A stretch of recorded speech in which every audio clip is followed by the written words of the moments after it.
wa ala alihi wa ashabihi wa mawalah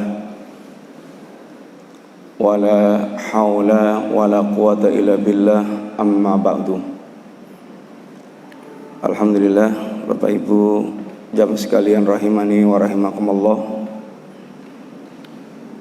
Insyaallah kita melebat pelajaran mandat faedah saking surat An-Nas. Kita awali ngaos juz amma saking surat dari yang paling belakang, ini menika surat An-Nas yang bunyinya Bapak sekalian, qul a'udzu birabbin nas malikin nas ilahin nas min syarril waswasil khannas alladzi yuwaswisu fi sudurin nas minal jinnati wan nas. Ingkang artosipun yang maknanya, qul, katakan ya Rasulullah sallallahu alaihi wasallam, a'udzu, aku berlindung, bi rabbin nas, dengan Rabbnya manusia, malikin nas, dan rajanya manusia, ilahin nas, dan sesembahannya manusia, min syarril waswasil khannas, dari keburukan al-waswas, bisikan, al-khannas, syaitan yang menyelinap atau bisikan-bisikan yang menyelinap, alladzi yuwaswisu fi sudurin nas, yang membisik-bisikkan di dalam dada atau hatinya manusia, minal jinnati wan nas, yaitu dari kalangan syaitan jin dan syaitan manusia. Bapak sekalian, surat yang pendek kalau wau memberikan beberapa pelajaran-pelajaran untuk kita semuanya, beberapa poin yang sangat penting. Yang pertama, surat An-Nas piyambak, surat An-Nas diajarkan Nabi untuk kita baca di beberapa tempat. Di antaranya waktal atau sebelum kita tidur, saderengipun kita sari, dianjurkan atau diajarkan di antaranya ya baca ayat kursi, lajeng Anas, Falak, Kulhu. Ini di antara yang diajarkan Rasulullah SAW. Nomor kali di antaranya juga diajarkan untuk kita baca pada setiap ba'da salat, di para salat, setelah wiritan-wiritan, zikir-zikir yang diajarkan Nabi di para salat. Kemudian juga di antaranya kita diajarkan baca ayat kursi, lajeng itu An-Nas, Falak, Kulhu. Termasuk Bapak sekalian juga diajarkan Nabi dalam afkar sobah, afkar nasa, zikir enjang, zikir dalu. Bapak sekalian biasa maos zikir atau utai wiritan enjang sonten, di sana ada bacaan yaitu ayat kursi, Anas, Falak, Kulhu, untuk dibaca, yaitu 3 kali. Sehingga ini menunjukkan tentang pentingipun surat itu An-Nas, surat permintaan perlindungan kepada Allah Subhanahu wa taala. Nomor kali, Bapak sekalian, surat ini diantaranya faedahnya mengajarkan kepada kita salah satu jenis ibadah yang menika isti'adzah. Isti'adzah yaitu minta perlindungan. Dan minta perlindungan itu termasuk bagian dari doa. Doa niku bentukipun macam-macam.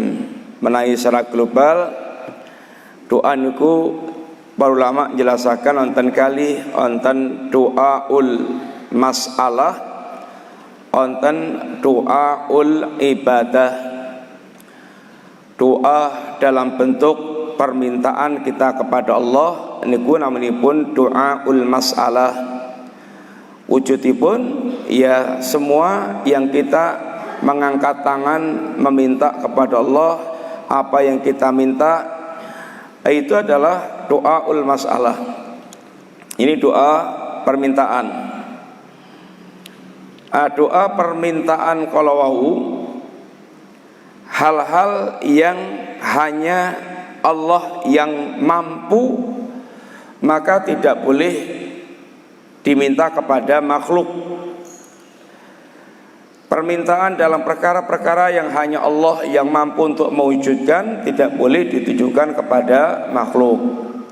Nyuwun anak, minta kesembuhan, minta rezeki dan seterusnya, ini adalah kekuasaan Allah, hanya Allah yang mampu. Boleh kita minta kepada makhluk, syaratipun 3. Hayyun, qadirun, hadirun. Hidup, mampu, hadir. Kalau 3 ini ada, niku boleh kita minta kepada makhluk. Hayyun tesih gesang, kalau sudah wafat, mbok ya derajatipun nabi utawi wali, ya nggak boleh kita minta kepada ini mayit. Makanya orang-orang yang mereka datang ke kuburannya para wali utawi tiyang soleh yang dianggap soleh, kemudian mengajukan permintaan-permintaan kepada penghuni kubur, niki termasuk syirkun akbar. Saya nggak minta kok, saya hanya menjadikan para wali-wali itu wasilah, perantara untuk mengantarkan hajat-hajat kami kepada Allah Subhanahu wa taala.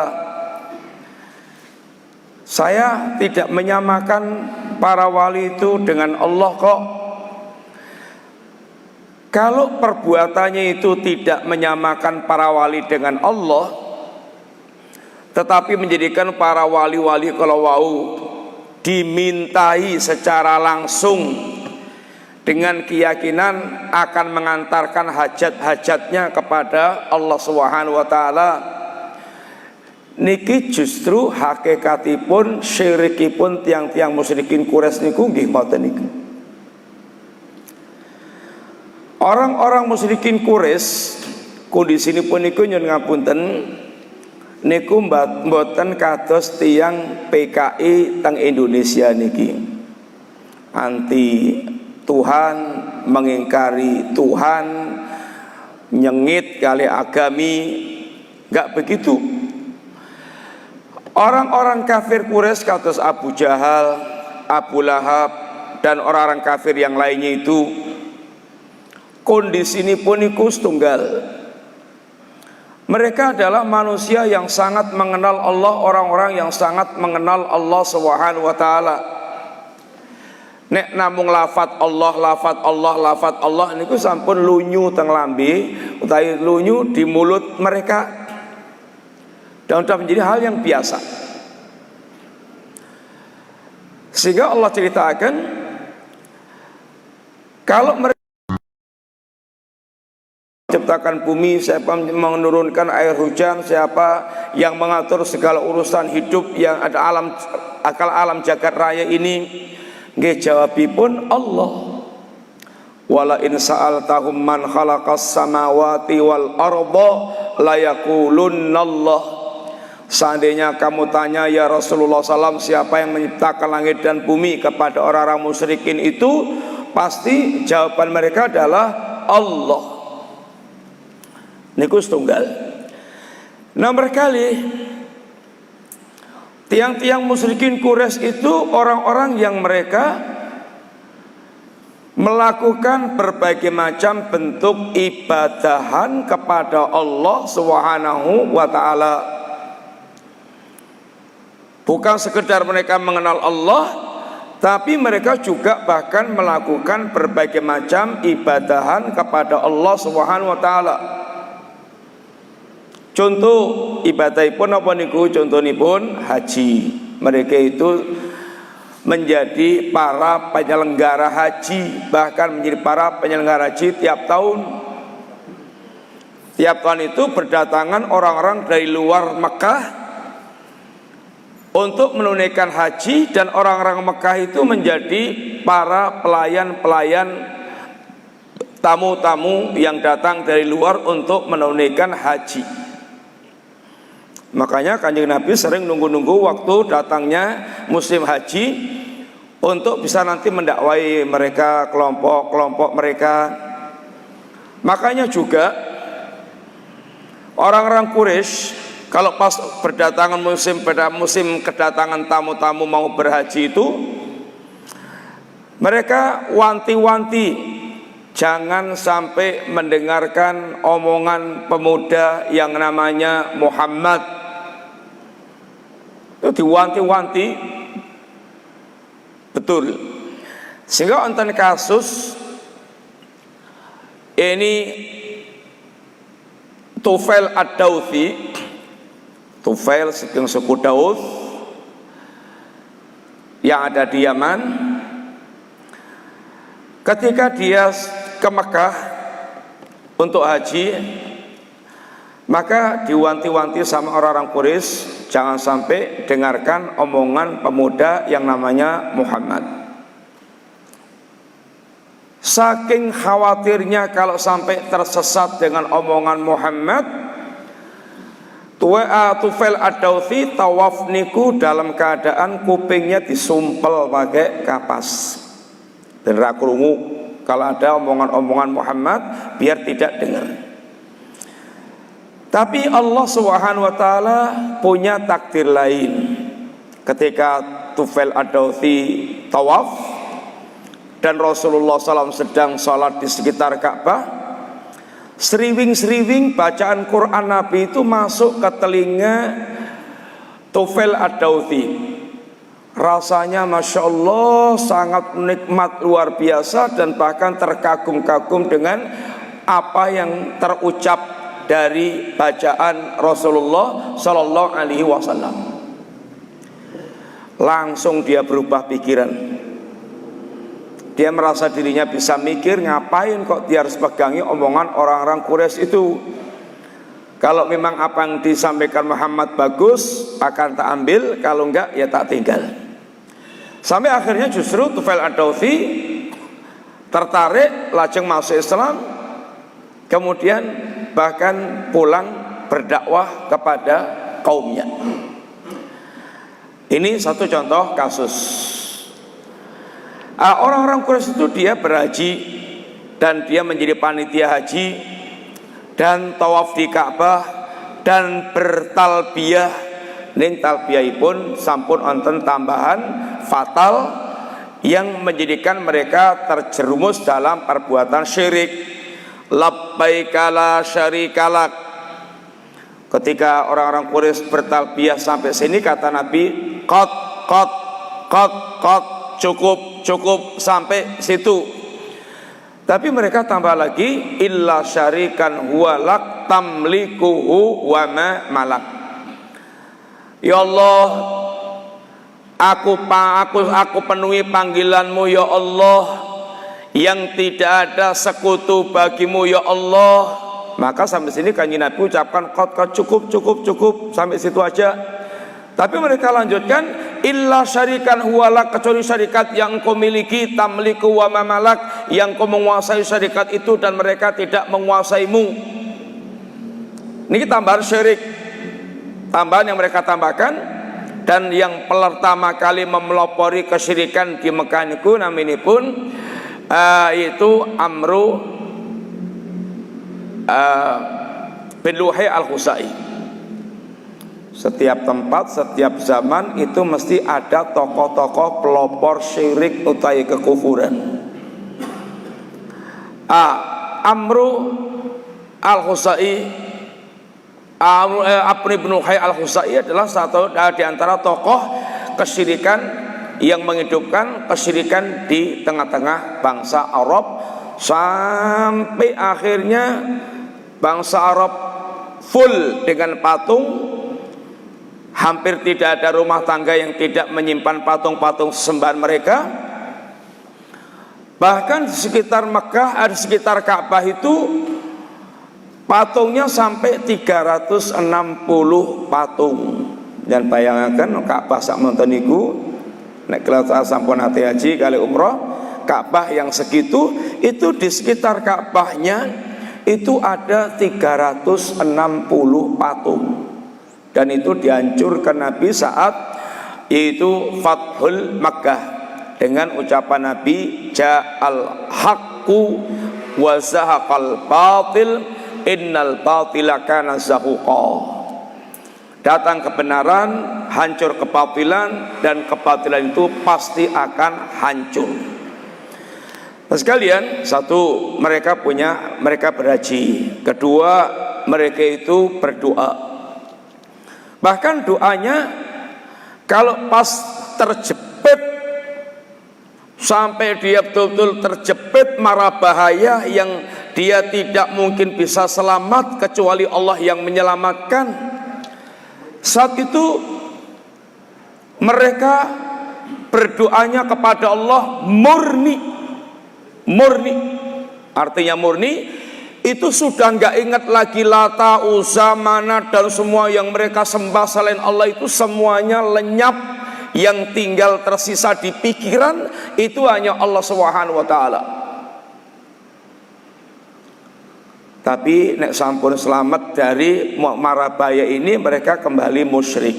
Seperti yang Allah katakan, wa idza raqibu fil fulki da'ullaha mukhlisina lautin falamma najahum ilal barri idahum yusyrikun. Mereka ketika sedang berlayar di lautan, wa idza ghasyahum maujun kadzulal, ombak itu ngepung mereka kayak mereka dikepung oleh gunungan ombak, sehingga mereka terancam marabaya yang tidak mungkin bisa selamat. Da'awullaha mukhlisina lautin, mereka memurnikan doanya hanya kepada Allah Subhanahu wa taala, betul-betul tulus, murni, enggak kecampuran syirik. Ketika itu falamma najahum ilal barri idahum yusyrikun, ning nek sampun selamat saking lautan, dia sampai di daratan, selamat dari marabaya, mereka kembali menyekutukan Allah Subhanahu wa taala. Mereka juga punya puasa, mereka juga punya nadar. Sehingga orang-orang Quraisy itu bukan sekedar yaitu mengenal Allah, tapi malah dia juga memiliki berbagai macam ibadah kepada Allah taala. Ning, Bapak sekalian, kenapa kok mereka ketika diseru untuk mengucapkan kalimat la ilaha illallah, kemudian mereka berontak, mereka memusuhi, mereka menolak, padahal mereka mengenal Allah, padahal mereka itu juga beribadah kepada Allah, tapi kalau diajak untuk mengucapkan kalimat la ilaha illallah kok nggak mau. Nggak maunya di mana?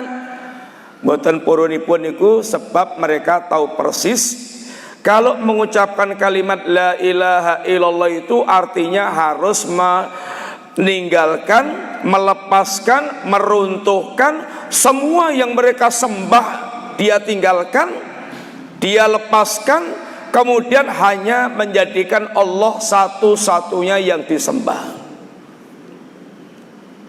Sehingga mereka ketika diajak mengucapkan kalimat la ilaha illallah nggak mau, karena mereka tahu hal yang seperti itu. Dan mereka warisan agama kakek moyangnya itu ya nyembah Lata, nyembah Uzza, nyembah Manat, nyembah sesembah-sembah yang mereka sembah. Pas kalian, sehingga yang mereka tolak itu adalah ajakan untuk mentauhidkan Allah Subhanahu wa taala. Bukan sekedar ajakan untuk mengakui Allah berketuhanan yang Maha Esa, bukan sekedar ajakan untuk beribadah kepada Allah, tapi mereka tidak mau mengucapkan la ilaha illallah karena mereka tahu kalau mengucapkan kalimat ini artinya harus melepaskan semua bentuk kesyirikan, sesembahan-sembahan selain Allah, itu semua ditinggalkan. Sehingga ucapan mereka ketika diajak mengucapkan kalimat la ilaha illallah, aja'alal alihata ilahan wahidan inna hadza la syai'un ujab. Apakah kami harus menjadikan sembahan-sembahan kami yang banyak itu menjadi satu sesembahan? Ini adalah perkara yang sangat mengherankan buat kami.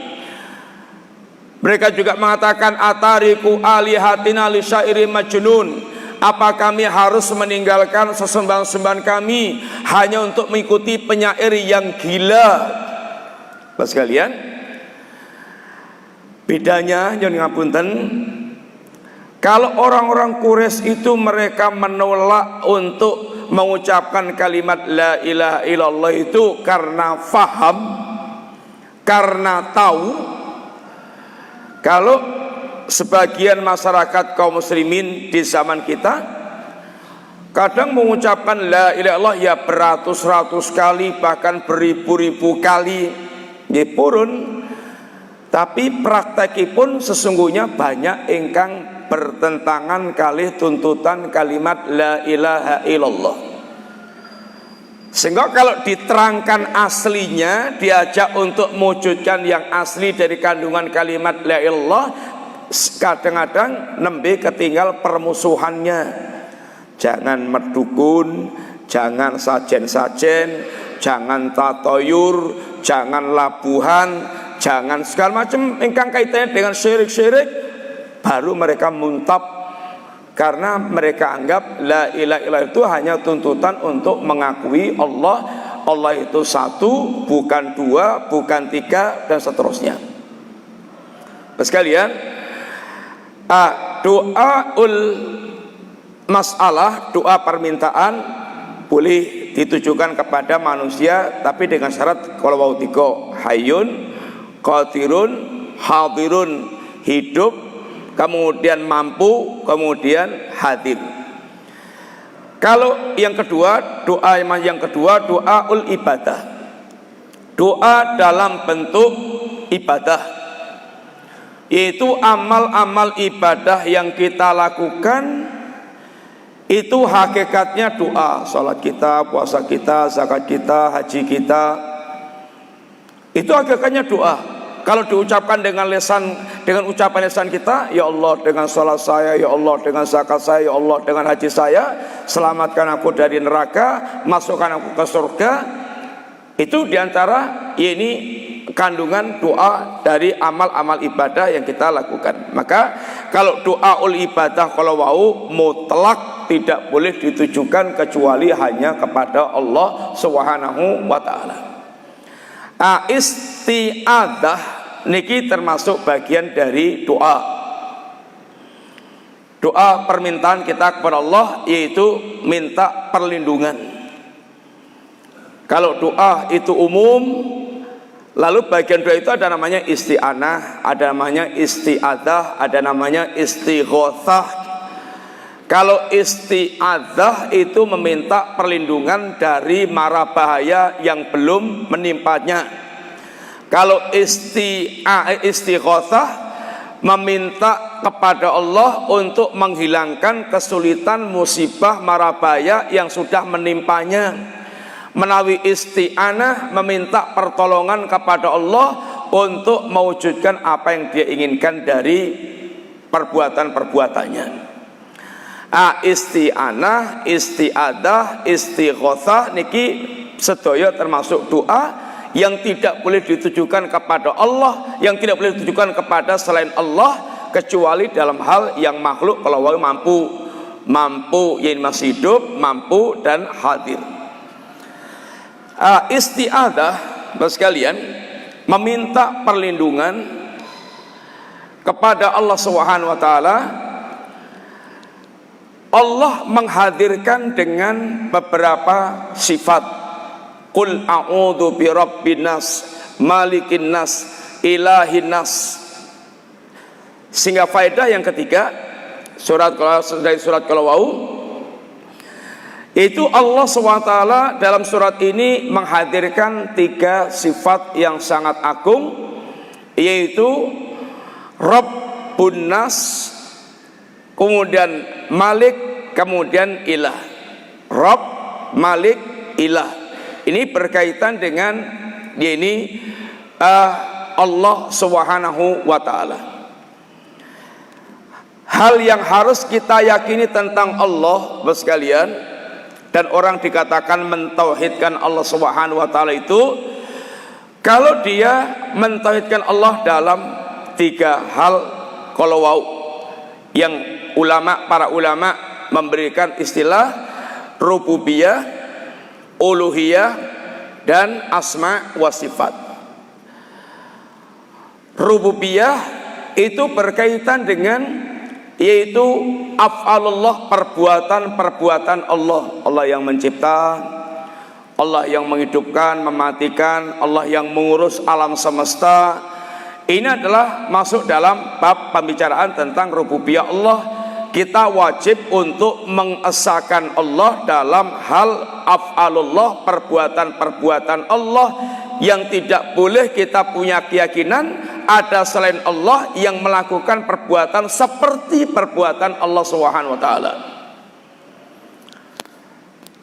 Bapak sekalian, makanya kalau ada orang yang mereka punya keyakinan pantai selatan itu pengaturnya, penguasanya Nyai Kidul, niku melebetnya syirik dalam hal rububiyah. Karena mengurusi alam semesta, mengendalikan alam semesta itu hanya yaitu kekuasaan Allah, itu hanya Allah Subhanahu wa taala yang mengatur seluruh alam semesta. Enggak ada makhluk yang punya kekuasaan mengatur sebagian alam atau bahkan banyak dari alam yang ada. Semuanya total yang mengatur adalah Allah Subhanahu wa taala. Manusia tidak punya kekuasaan sama sekali di dalam hal soal mengatur alam semesta tersebut. Sehingga ada keyakinan ada selain Allah, punya keyakinan ada selain Allah yang mengatur alam ini. Baik itu Nyai Kidul atau orang bilang ada wali kutub, wali kutub, wali ini ngatur bagian ini, wali ini ngatur bagian ini. Ini biasanya tentang dunia sufi. Ini termasuk syirkun akbar, syirik yang besar. Semua makhluk itu diatur oleh Allah Subhanahu wa taala. Maka nanti kita ngawas surat Al-Ikhlas. Semua makhluk itu bergantung kepada Allah, dan Allah yang tempat bergantungnya semua para makhluk.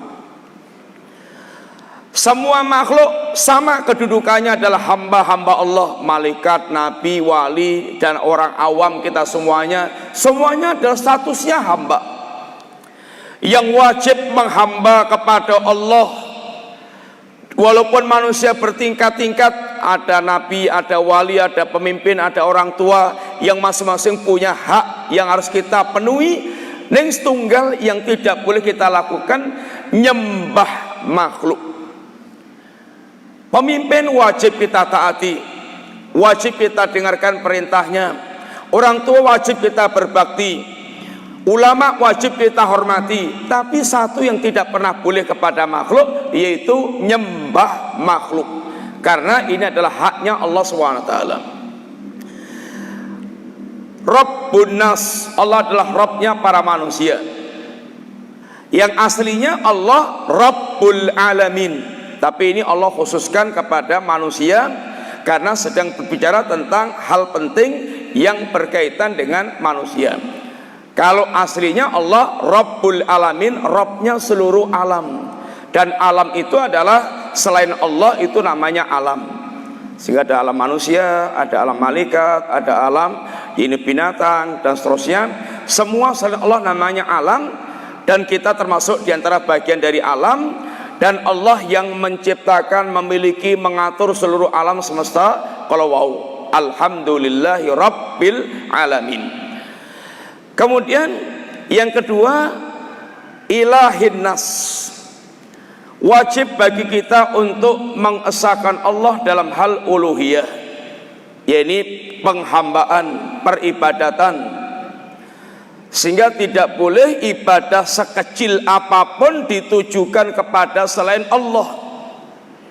Seandainya umpamanya pun Allah mewajibkan kita 1000 jenis ibadah, kemudian ada satu jenis ibadah yang ditujukan kepada makhluk, maka itu disebut, itu masuk dalam kategori musyrik.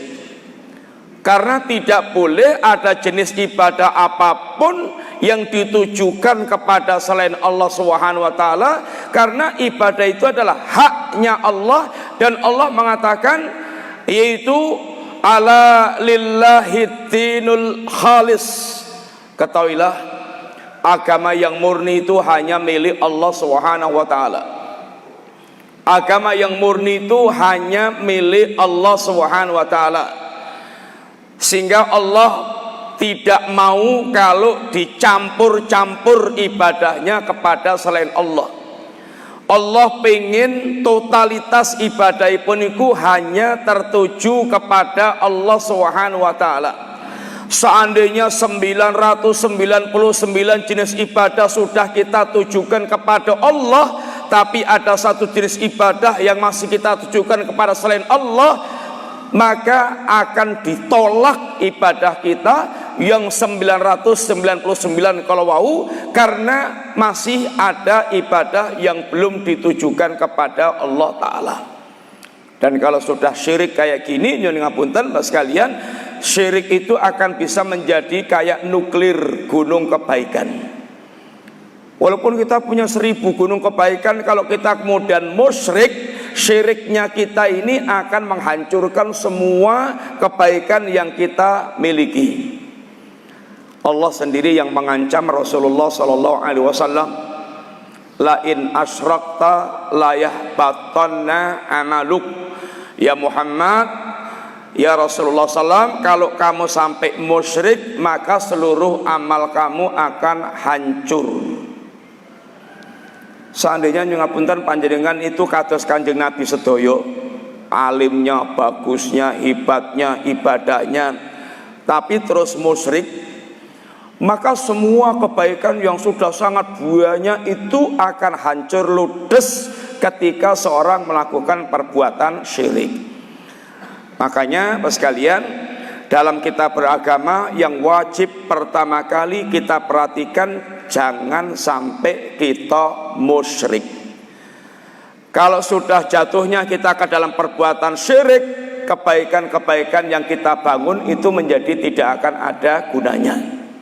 Tapi kalau kesalahan itu berkaitan dengan salat, puasa, zakat, haji, ini memang menjadi cacat. Boleh jadi harus diulang, tapi belum menjadikan kita kafir. Tapi kalau syirik yang kita lakukan itu dampaknya ya nek rumah niku ambruk sak pondasinipun, nek pohon niku nggih jebol saakaripun, sehingga sudah nggak bisa lagi untuk dimanfaatkan. Kemudian Bapak sekalian, Malikin Nas, mentauhidkan Allah Subhanahu wa taala. Yang ketiga tadi adalah harus wajib juga mengesahkan Allah dalam hal nama-nama dan sifat Allah Subhanahu wa taala. Malik salah satu di antara nama Allah Subhanahu wa taala. Sehingga para ulama yaitu menjelaskan orang baru dikatakan mentauhidkan Allah kalau dia mengesahkan Allah dalam 3 jenis ini: rububiyah, uluhiyah, asma wa sifat. Rububiyah dan asma wa sifat ini keyakinan yang harus kita miliki berkaitan dengan Allah Subhanahu wa taala. Allah itu esa dalam rububiyahnya, Allah itu esa dalam asma wa sifatnya, sehingga tidak ada orang yang punya sifat seperti sifat Allah Subhanahu wa taala. Kalau ada orang meyakini ada yang punya sifat seperti sifatnya Allah, maka dia musyrik. Contoh, alimul ghaibi, mengetahui yang gaib niku namung itu hanya sifat Allah yang maha sempurna. Tidak ada seorang makhluk pun yang tahu tentang perkara yang gaib, sekalipun Kanjeng Nabi. Lah kok nyatanya Kanjeng Nabi nerangke masalah kiamat, masalah Allah, masalah surga neraka, kan itu kan gaib. Iya, Kanjeng Nabi hanya menerangkan apa yang ditunjukkan Allah untuk disampaikan kepada manusia, tapi Nabi aslinya nggak tahu perkara yang gaib. Seandainya Nabi menerangkan perkara yang gaib, itu semata-mata karena wahyu dari Allah Subhanahu wa taala. Sehingga kalau orang ada keyakinan ada dukun atau ada paranormal atau ada yang semisalnya, diyakini tahu tentang perkara yang gaib, sehingga kalau ada barang hilang rujukannya ke dukun, ke paranormal. Kemudian pengen cari jodoh rujukannya ke situ. Itu keyakinan bahwa orang-orang seperti itu tahu perkara yang gaib, niki adalah syirik, menyekutukan Allah Subhanahu wa taala, karena sifat itu hanya layak dimiliki oleh Allah Subhanahu wa taala. Allah menghadirkan Rabbun Nas, Ilahin Nas, Malikin Nas. Ini menunjukkan tentang kuatnya, yaitu upaya kita untuk betul-betul berlindung kepada Allah secara totalitas. Manusia sekalian, dikatakan manusia itu karena sering lupa. Manusia dikatakan manusia karena sering lupa, sehingga dikatakan manusia itu mahalul khata' wan nisyan. Dan lupanya manusia juga merupakan bagian nikmat Allah Subhanahu wa taala. Kalau kita enggak lupa, kadang-kadang bisa membahayakan. Sehingga dengan lupa itu ada banyak hal yang kita lupa itu menjadikan nyaman hidupnya. Tapi lupa dalam bentuk dia melupakan Allah dengan sengaja, ini diancam oleh Allah Subhanahu wa taala, sehingga hidup dalam kelalaian. Sehingga ada ayat Allah, wala takunu kalladzina nasullaha fa ansahum anfusahum ulaika humul fasikun. Kalian wahai orang mukmin, jangan keadaannya seperti orang yang melupakan Allah, memang sengaja melupakan Allah, nggak mau tahu tentang Allah dan cuek dengan apa yang menjadi peringatan Allah. Mereka itulah orang-orang yang fasik, sehingga tampilan hidupnya orang yang melupakan Allah, melupakan agama Allah dengan sengaja, itu adalah orang yang mereka ini fasik dan diancam oleh Allah Ta'ala. Tapi kalau kita ini lupa, tidak sengaja kita lupa, maka lupa yang seperti ini masuk dalam kena udzur dari Allah, mendapatkan udzur dari Allah, mendapatkan kepemaafan dari Allah. Ini yang penting lupanya itu betul-betul tidak dia sengaja. Sehingga untuk doa kita ini, la tu'akhidna in nasina au akhtana. Ya Allah, jangan sampai engkau azab kami dalam perkara yang kami lupa atau dalam perkara yang kami ini salah. Bapak sekalian, dari apa kita minta perlindungan kepada Allah Subhanahu wa taala? Ini faedah yang keempat, yaitu min syarril waswasil khannas, dari buruknya bisikan-bisikan jahat, dari bisikan-bisikan yang buruk, yang jahat, yang dilakukan oleh syaitan yang nyelinap. Khannas Dikatakan khannas, diterangkan kalau dia sedang berzikir, kalau dia orangnya sedang berzikir kepada Allah, maka dia menarik diri. Kalau orang itu lupa berzikir kepada Allah, setan menancapkan belalainya ke hati orang tersebut, sehingga suka nyelinap atau suka yaitu ya nyelinap untuk menimbulkan was-was. Semua keburukan kita berasal dari bisikan-bisikan jahat. Kejahatan atau keburukan itu tersimpulkan dalam dua hal. Gemeniko keburukan syahwat dan keburukan syubhat. Syahwat itu sasarannya rusaknya hati kita, yang hasilnya hati kita sudah tidak mau perhatian dengan agama. Contoh, orang kalau sudah kena syahwat harta, ngantos dados kedanan bondo, itu nggak mau tahu tentang halal haram. Sehingga Allah Nabi katakan, ya'ti ala nasi zamanun la yubalil mar'u alal mal amin halalin amin haramin. Akan datang satu zaman manusia itu tidak lagi peduli tentang harta yang dia ambil, yang dia dapatkan, apakah dengan cara halal atau dengan cara haram, karena dia sedang kedanan bondo, targetnya pokoknya ngelumpuk. Entah caranya menipu, merampok, korupsi, dodol narkoba, dodol babi, dodol miras.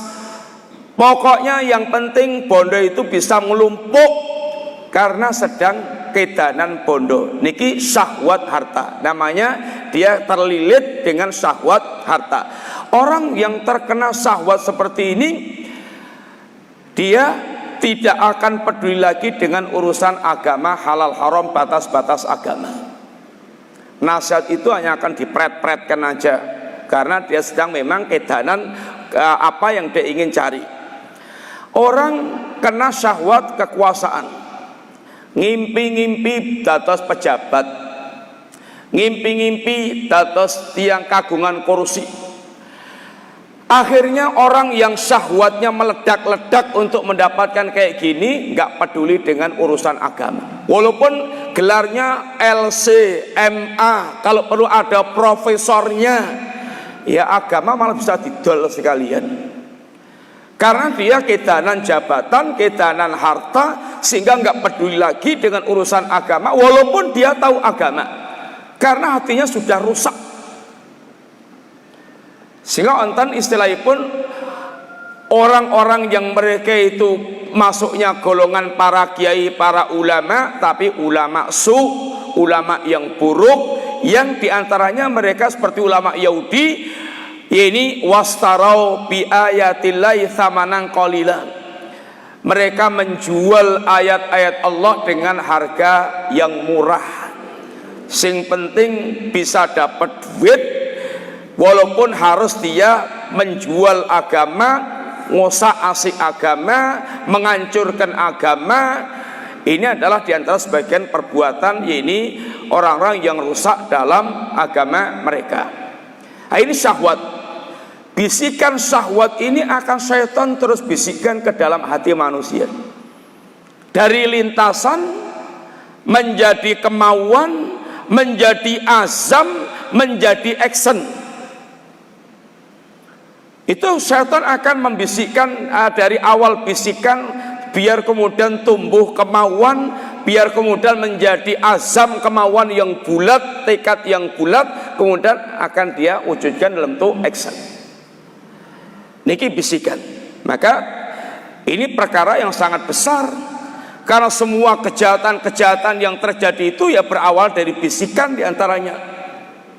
Dan syaitan memang tugasnya untuk menyesatkan manusia dan sudah sumpah serapah di hadapan Allah Subhanahu wa taala. Apa kata syaitan iblis di hadapan Allah? La ukhwiyannahum ajma'in. Ya Allah, akan aku sesatkan semua manusia tanpa kecuali. Walaupun ulama sampai yang bodoh, semuanya akan menjadi sasaran penyesatan syaitan. La aqmudanna lahum siratal mustaqim. Di ayat yang lainnya setan iblis mengatakan, ya Allah, benar-benar akan aku halangi setiap orang dari jalanmu yang lurus. Mila nyen ngapunten, tidak ada sebuah kebaikan pun yang akan dilakukan oleh seorang hamba, seorang manusia, kecuali syaitan berusaha untuk menghalangi, untuk hadir di situ, menghalangi supaya belok. Contoh kata riwayat yang disampaikan Nabi SAW, ketika orang mau masuk Islam, syaitan katakan, kamu mau masuk Islam, kamu mau tinggalkan agama kakek moyang kamu menjadi murtad dari agama kakek moyang kamu. Intinya dihadirkan segala macam, ya ini upaya dia untuk ngebot-boti jangan sampai kemudian dia masuk Islam. Kalau ternyata dia tetap masuk Islam, maka dia akan usahakan lagi bagaimana terhalang dari kebaikan-kebaikan yang lainnya. Dia mau hijrah, kamu mau hijrah, kamu mau tinggalkan tempat kamu, nanti harta kamu semuanya ditinggalkan, dimiliki oleh orang. Intinya dibuat-buat supaya nggak jadi hijrah. Kalau dia tetap hijrah, akan dihalangi yang lainnya lagi. Mau jihad, kamu mau jihad, kamu mau mati, anakmu saya ngurus siapa, bujuk kamu jadi janda, dan seterusnya, sehingga dihalang-halangi dengan berbagai macam bisikan-bisikan untuk supaya belok dan terhalang dari kebaikan yang dilakukan. Tidak ada satupun kebaikan, syaitan akan hadir di situ untuk menghalangi manusia dari kebaikan tersebut. Maka kita butuh perlindungan Allah dari dampak-dampak bisikan yang sangat buruk kalau mau. Yang kedua, teman sekalian, bisikan penyesatan itu dalam bentuk syubhat. Kalau mau syahwat untuk melakukan hal yang haram-haram supaya dia terjerat dalam perkara-perkara yang haram. Yang kedua, bisikan syubhat. Yang syubhat ini menjadikan pikirannya sesat, rusaknya ilmu. Maka contohnya riwayat Nabi, ya ini ketika setan membisikkan, kamu yang ciptakan siapa? Allah. Sampai nanti mau naik, terus yang terakhir, terus yang menciptakan Allah siapa? Kalau sudah masuk bisikan kayak gitu, maka segera berlindung kepada Allah SWT supaya melenyapkan bisikan-bisikan yang akan menyesatkan. Apa sekalian? Bisikan kesesatan seperti ini sangat banyak, sangat banyak, sampai menjadi sebuah teori yang disampaikan dengan terang-terangan untuk menyesatkan dari jalan Allah SWT. Sampai termasuk diantaranya kerusakan dalam beragama bukan karena maksiat, tapi kerusakan beragama karena rusaknya ilmu. Jadi rusaknya beragama itu ada dari sisi maksiat, jadi tiang mendem, terus tiang judi, terus ya ini pembunuh, terus ya orang yang intinya dengan syahwatnya itu agamanya rusak. Yang kedua, rusak karena ilmu. Yang ini lebih berbahaya dibandingkan rusak karena maksiat. Nek rusak karena maksiat itu rata-rata orang tahu dia sedang bermaksiat dan sedang durhaka kepada Allah. Satu saat taubatnya itu lebih memungkinkan. Tapi nek rusak karena ilmu niki lebih berbahaya, karena memandang kesesatannya itu sebagai kebenaran. Makanya kata para ulama, al bid'atu ahabbu ila iblis minal maksiat. Bid'ah itu lebih dicintai iblis dibandingkan dengan maksiat. Kenapa? Karena maksiat itu yutab, maksiat itu rata-rata ditaubati. Tapi kalau bid'ah itu orang rata-rata la yutab, susah untuk bertobat atau bahkan kecil kemungkinan untuk bertobat. Bagaimana dia akan bertobat walau lawong dianya itu memandang bid'ahnya itu sebagai kebenaran dan bahkan merasa itu takarrub kepada Allah Subhanahu wa taala. Wong maca Quran kok kon tobat, salat kok kon tobat, poso kok kon tobat, berbuat baik kok kon tobat. Bid'ah-bid'ah yang dilakukan itu rata-rata dianggap perbuatan baik yang dia sangka merupakan bagian takarrub kepada Allah Subhanahu wa taala. Maka bagaimana orang akan bertobat kalau dia memandang perbuatannya itu adalah kebaikan? Makanya Mas sekalian, contohnya kalau dalam kelompok-kelompok sesat yang sangat sesat, Syiah itu punya ajaran namanya mut'ah, kawin mut'ah. Yang kawin mut'ah niku sebetulnya hakikatnya zina. Kawin kontrak, ajeng kontrak sewengi, napa kontrak seminggu, napa sakwulan, tergantung kesepakatan. Tanpa wali ya zina, transaksi kayak transaksi zina. Tapi mut'ah ini di dalam agama Syiah, dalam ajaran Syiah ini merupakan bagian takarrub kepada Allah Subhanahu wa taala.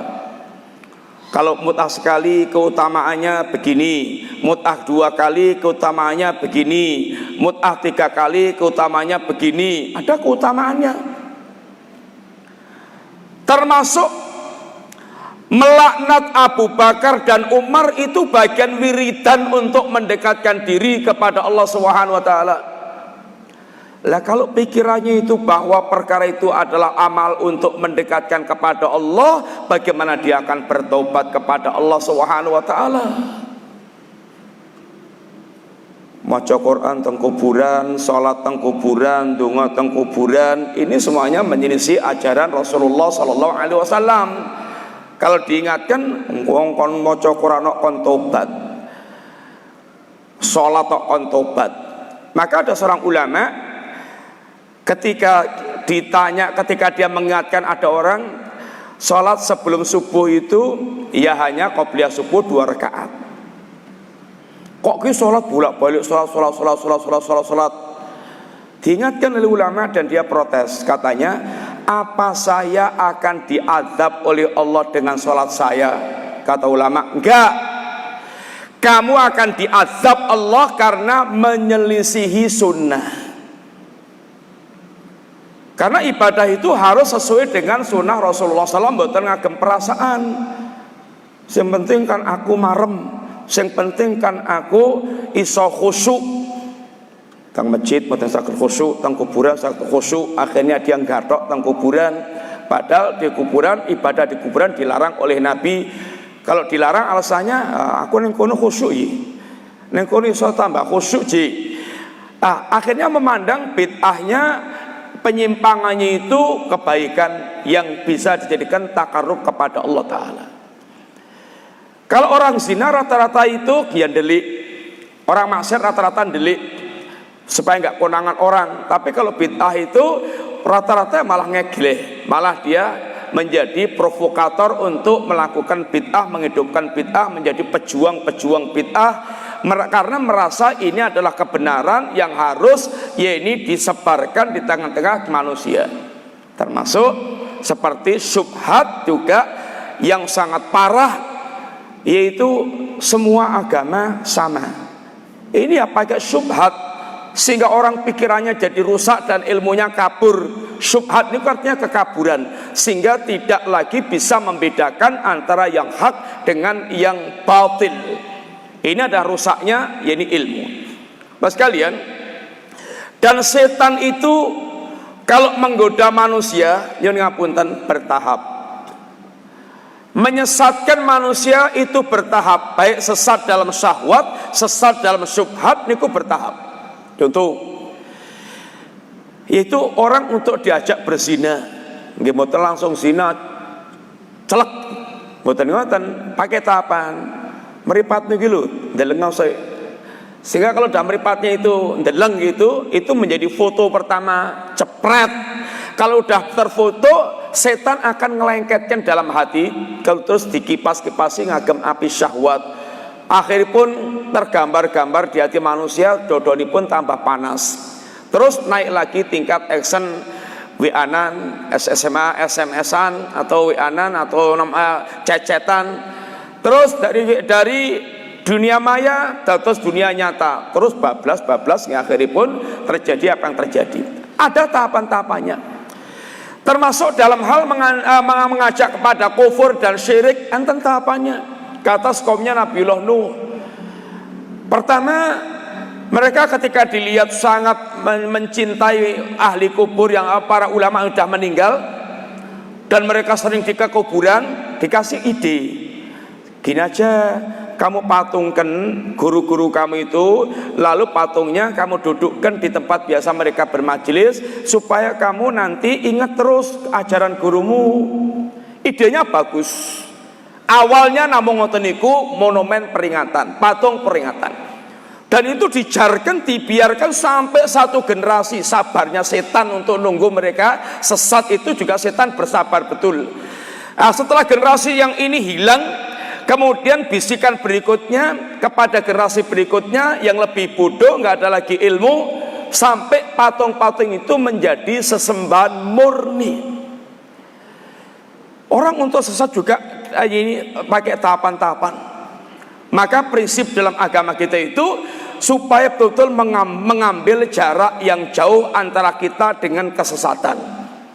Contoh, la taqrabu zina, jangan dekat-dekat zina.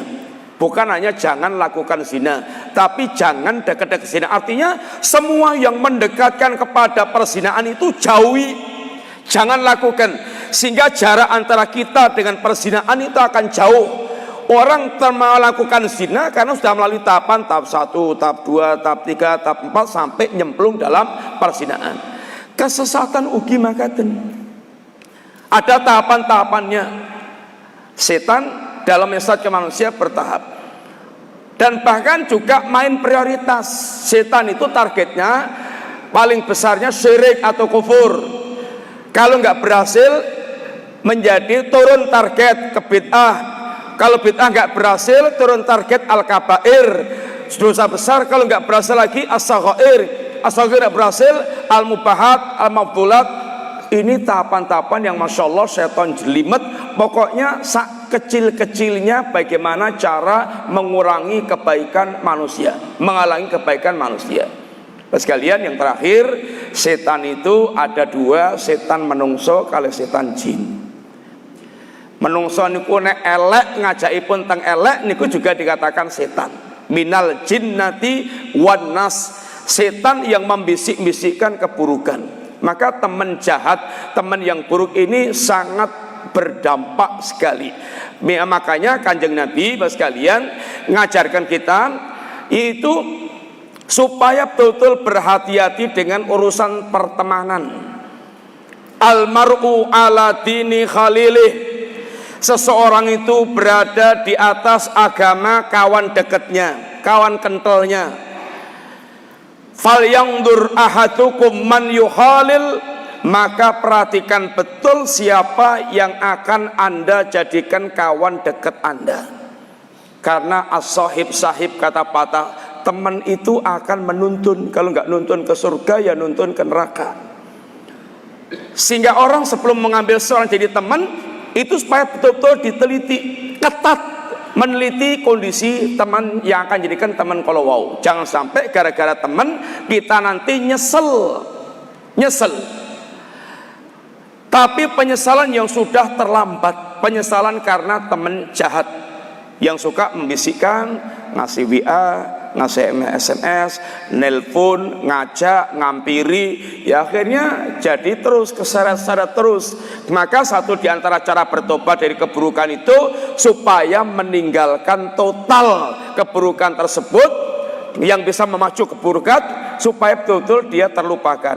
Kisah tobatnya pembunuh 100 nyawa yang diajarkan oleh orang saleh, tinggalkan kampung kamu yang buruk, pindah ke kampung yang baik. Karena kalau masih dekat dengan teman-teman yang buruk ini akan ada bisikan-bisikan terus, sehingga dia akan kumat.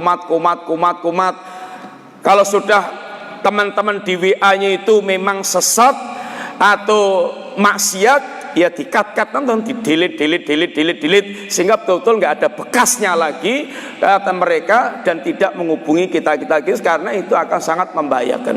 Sekalian, nikirin kang tatarakan